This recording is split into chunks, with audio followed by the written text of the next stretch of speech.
సరే ఇంకొకటి ఇప్పుడు ఈ సర్వేకి జనరల్గా ఇప్పుడు 1 year చేసినా లేదా తర్వాత చేస్తున్నా ఇప్పుడు చేసిన దానికి ఎలక్షన్స్ టైంలో చేస్తున్నదని ఏదైనా సర్వేకి ఎంత కాస్ట్ అవుతుంది అసలు సర్వే చేయడానికి స్టేట్కి సంబంధించిన అన్ని నియోజకవర్గాల్లో కవర్ చేసిన కంప్లీట్ సర్వే ఎంత ఖర్చు అవుతుంది ఏది కొనాలి ఇప్పుడు మామూలుగా మినిమం వర్స్ట్ మ్యాక్సిమం చెప్తాను సార్ ఇప్పుడు వన్ సైడ్గా ఉందనుకోండి మామూలుగా మీరు అంతా వెరిఫై చేసుకొని మీకు మామూలుగా అలా ఒక నలుగురిని పెట్టుకొని ప్రతి నియోజకవర్గంలో వెరిఫై చేసుకున్నా అలా అవుద్ది లేదు టైట్గా ఉందనుకోండి మీకు బడ్జెట్ పెరుగుతూ ఉంటుంది టైట్గా ఉన్న మామూలుగా వన్ సైడ్గా ఉన్నా ఇప్పుడు మాలాంటి ఆర్గనైజేషన్ సిస్టమేటిక్గా చేసే ఇప్పుడు బూత్ లెవెల్లో ఇవ్వాలి విలేజ్ లెవెల్లో ఇవ్వాలి ఒకటి మాకు టైట్గా ఉంది విలేజ్లో అది దానికి సంబంధం లేదు ఇప్పుడు మినిమం ఇన్ని శాలరీస్ మీరు ఓరామరా తెచ్చుకుంటే తక్కువలో తక్కువ మీకు ఈజీగా నియోజకవర్గానికి 1,00,000 మినిమం అవుద్ది మ్యాక్సిమం నుంచి 2.5 తక్కువలో తక్కువ అవుతుంది అన్ని స్టాఫ్ శాలరీస్ అన్ని కలిపి చెప్తున్నారా మొత్తం ఓవరాల్ బడ్జెట్ ఓవరాల్గా ఓరామరిగా మీకు తక్కువ నుంచి ఎక్కువ దాకా చెప్తున్నాను గ్రౌండ్లో పనిచేసే వాళ్ళతో పాటు మీరు ఇక్కడ అనలైజ్ చేసే అంటే ఇక్కడ కొన్ని యాడెడ్ అడ్వాంటేజ్ అంటే మాకేంటంటే సార్ మేము మల్టిపుల్ స్టేట్స్ చేస్తుంటాం కాబట్టి వాళ్ళ శాలరీలో ఓన్లీ ఏపీకే ఇంక్లూడ్ చేయలేం కదా ఇప్పుడు ఈ ఆఫీసు ఉంది స్పేస్ ఉంది కానీ ఇదన్నీ ఏపీకి ఇంక్లూడ్ చేయలేం కాబట్టి మీరు 2-3 ప్రాజెక్టులు చేస్తున్నారు అనుకోండి దాని మీద పడుతుంది కదా అట్లా అందుకని దీన్ని ఆఫీస్ సెటప్ చేయాలని నేను ఫీల్డ్ వరకు చెప్తున్నాను జనరల్గా అయితే 1 lakh మినిమం ప్రతి కాన్స్టిట్యున్సీకి 1 lakh to 2.5 lakhs అంటే ఇదే సార్ చెప్పేది ఇది ఒక లంచ్ మినిమం అనేది ఏంటంటే మీరు ఈ స్ట్రక్చర్లో చేయాలంటే ఇప్పుడు చేసిన దానికి ఎంత అయి ఉండొచ్చు తక్కువ 3 పైన ఉంటుంది సార్ 3 crores పైన ఉంటుంది దాని పైన ఎంత అనేది చెప్పలేం కానీ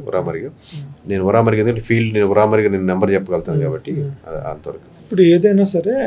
మీరు ఇంతకుముందు ఐటీలో పనిచేసిన ఇంకోటి చేసిన ఏదైనా ప్రొడక్టే ఇప్పుడు మీరు చేసేది కూడా ప్రోడక్ట్ మీద నేను బిలీవ్ చేస్తాను ఓకే ఈ ప్రోడక్ట్ని ఇంత కాస్ట్ పెట్టి తయారు చేస్తారు 3 crores అవ్వచ్చు మీరు చెప్తున్నాము 3 అనుకోండి సపోజ్ రిటర్న్స్ ఎలా వస్తాయి దీనికి మళ్ళీ ఎలా తెచ్చుకుంటారు డబ్బులు ఎవరు ఇస్తారు ఎక్కడి నుంచి సంపాదిస్తారు అంటే ఇప్పుడు ప్రోడక్ట్ లాంచ్ చేస్తాం కదా సార్ ఇప్పుడు మనం ఏంటంటే ఇప్పుడు మీకు లాంగ్ రన్ మీద ప్లాన్ చేస్తున్నాం సార్ మేము ఈ ప్రోడక్ట్ని ఫస్ట్ టైం ఇన్ ఇండియా ఇప్పుడు దాకా ఏది లేదు ఇప్పుడు ఒక నియోజకవర్గం అదే మోడల్ మీకు ఫస్ట్ మన ఇంట్రెస్ట్ స్టార్ట్ చేసినప్పుడు మీరు కేకే వాళ్ళ టీంకి ఒక 2-3 లక్షలు ఇచ్చి ఈ నియోజకవర్గం మాకు ఈ డీటెయిల్స్ కావాలండి ఈ విలేజ్లో చేయండి ఈ స్టాఫ్ రండి మాకు ఈ రిపోర్ట్స్ ఇదే కావాలి మొత్తం యాప్ మా దగ్గర ఉన్నాయి మొత్తం ఏదో రిక్వైర్మెంట్స్ అడిగే దానికి చేసుకున్నాం మనం ఏదో కొటేషన్ ఇచ్చాం అది ఇప్పుడు వరకు రిక్వైర్మెంట్ అనమాట అంటే మీరు కార్ నా దగ్గర బుక్ చేసుకున్నారు మీ దగ్గర ఉంటుంది ఇప్పుడు ఏంటంటే మనం ఓలా ఊబర్ లాగా స్విగ్గీ లాగా కాన్సెప్ట్ బిల్డ్ చేస్తున్నాం ఈ కాన్సెప్ట్ ఏంటంటే రెడీ టు అవైలబుల్ డేటా ఉందంటే ముందు మనం పెట్టుబడి పెట్టుకోవాల్సి వస్తుంది ఇప్పుడు ఇన్వెస్ట్ చేసుకొని దాన్ని ఎలా మనం అది ఎప్పుడు యాక్యురేట్గా ఉంటుంది పోనీ ఏదో బ్రాండ్ ఉంది కదా మనం చెప్తే వింటారు కదా ఇంటర్వ్యూస్ అవుతుంది అంత ఫేమ్తో అంటే ఒక్కసారి అవుతుంది ఇది క్వాలిటీగా ఉన్న మనకి రెగ్యులర్ 3 months సబ్స్క్రిప్షన్ రావాలంటే మీరు నెట్ఫ్లిక్స్ ఎందుకు ప్రైమ్ ఎందుకు సబ్స్క్రిప్ట్ చేస్తున్నారంటే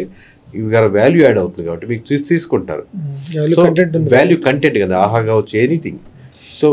దీనికి ప్రీసేల్స్ ఏమన్నా జరిగినాయా అంటే ఆల్రెడీ మీకు డబ్బులు ఇచ్చి చేయించుకున్న వాళ్ళు కొంతమంది స్పెసిఫిక్ గా ఆబ్వియస్ గా మాట్లాడుతున్నారు బాగుందండి ఇంటర్వ్యూ బాగుందండి ఎప్పుడు నాకు స్పెసిఫిక్ గా చేయండి అది లేదు ఈ దీంట్లో అదేం పార్ట్ లేదు దీంట్లో ఆ పార్టే ఉండదు దీంట్లో ఆ పార్ట్ ఉండదు మీ అంతటా మీరు మీ డబ్బులు ఖర్చు పెట్టుకుని ఈ సర్వే ఎంత చేశారు ఇది ముందు పెట్టుకుని ఇది నా క్రెడిబిలిటీ ఇలాంటిది నేను ఇంకా మీకు ఇస్తానని చెప్పి సేల్ చేసుకోవడం అలా రెండే కదా సార్ ఇప్పుడు ఏపీ అంటే మన తెలుగు ప్రజలకు ఎక్కువ కాబట్టి ఇంట్రెస్ట్ ఇస్తున్నా మాట్లాడుతున్నాం నెక్స్ట్ అనే దగ్గర కాన్సెప్ట్ ఎక్కువ మాట్లాడుద్ది ఒకసారి ప్రోడక్ట్ వచ్చేదాకా మీరు మనం చెప్పిన ఎగ్జాంపుల్స్ ఏ కంపెనీ ఓనర్ వచ్చి అడ్వర్టైజ్ చేసి కదా కాన్సెప్ట్ ఎక్కువ అడ్వర్టైజ్ అయింది ఇది బుక్ చేసుకుందాం ఎప్పుడైనా మీరు ర్యాపిడో ఓనర్ ఇంటర్వ్యూ చేశారా చూసారా కానీ ఎంతమంది మనం ర్యాపిడో బుక్ చేసుకోలేదు ఎందుకంటే మోడల్ ఈజీగా అవుతుంది ర్యాపిడో వచ్చిందంటే షేర్ అడ్వర్టైజ్ చేసుకుంటారు ఆబ్వియస్లీ ర్యాపిడో హోర్డింగ్స్ ఉంటాయి కాదంటలేదు అడ్వర్టైజ్ చేసుకుంటాం బట్ కాన్సెప్ట్ ఒకసారి క్లిక్ అయింది అనుకోండి ఒక ఎమ్మెల్యేనే మనకు మోర్ అడ్వర్టైజ్ చేస్తారు చాలా బాగుంది అవునవును అదే ప్రొడక్ట్ తయారు చేయడం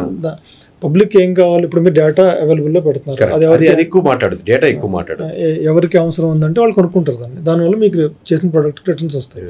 ఇప్పుడు మీరు ఇన్వెస్ట్ చేశారు ఇది ఖచ్చితంగా సేల్ అవుతుంది ఈ ప్రోడక్ట్ అనే నమ్మకం ఎక్కడన్నా ఫెయిల్ అవుతారు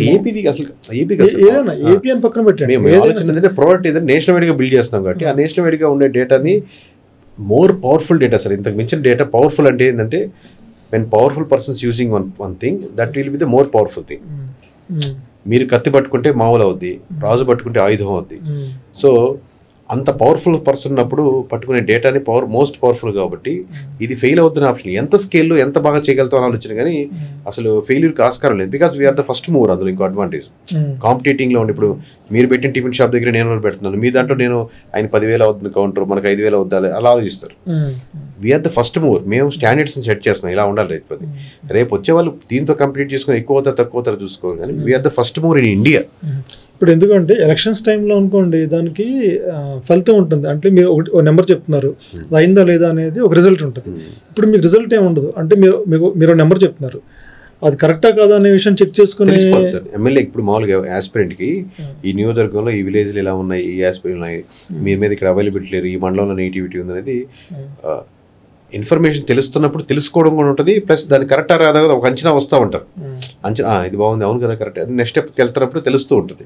బయట అందరూ తెలియకపోయినా లీడర్స్కి అర్థమైపోతూ ఉంటుంది, ఏం లేదు రబ్బా రిపోర్ట్ వేస్ట్ అనుకుంటారా, చాలా బాగా చేశారు, వర్త్ రాదర్ దెన్ నేను ఒక ఆఫీస్ రన్ చేసి ఎవ్రీ 2-3 months నేను తెలుసుకునే బదులు ఇట్స్ వర్త్ ఎనఫ్ అని మీరు ఫీల్ అయిపోతారు కదా సార్. సినిమా చూసినప్పుడు మీకు అర్థం అవుతుంది కదా. సరే, ఫైనల్గా ఒక క్వశ్చన్ ఆన్సర్ చేయండి.